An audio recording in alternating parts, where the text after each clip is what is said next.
best is there is one girl who came to us because she is getting humiliated from the police department since February 2022.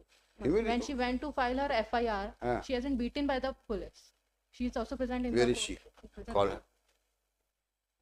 क्या नाम है आपका? नीलम जाटव. आपने police में क्यों गए? क्या करते हैं आप? स्कूल में बच्चों को पढ़ाने जाती हूँ. टीचर हैं आप? कहाँ पर?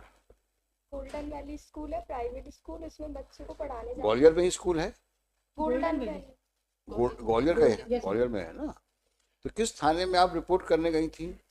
पहले मैं माधवन थाने में गई तो उन्होंने मुझे गिरवाई थाने भेजा. फिर गिरवाई थाने वालों ने पड़ाव थाने भेजा. फिर पड़ाव थाने वालों ने भोड़ापुर भेजा. फिर भोड़ापुर वालों ने फिर पड़ाव थाने भेजा.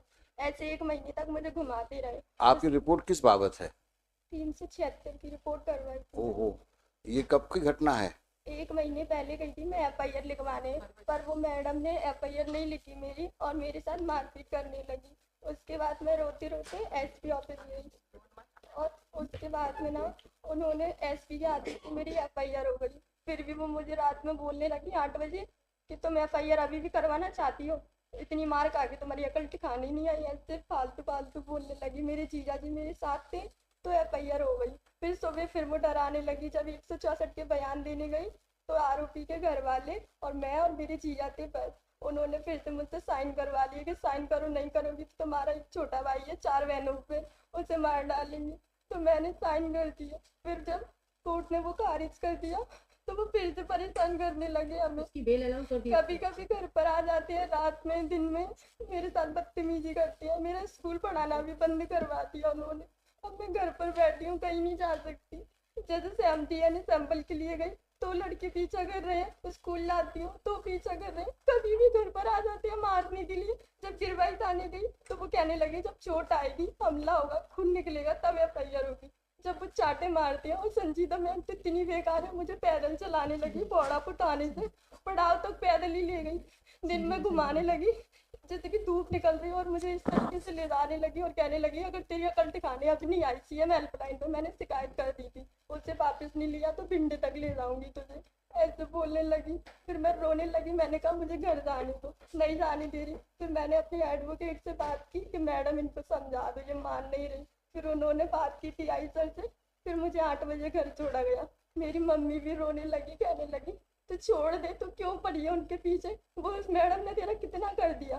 फिर मैंने कहा तुमने उनसे पैसे लिए है ना, इसलिए तुम मुझे मारती हो.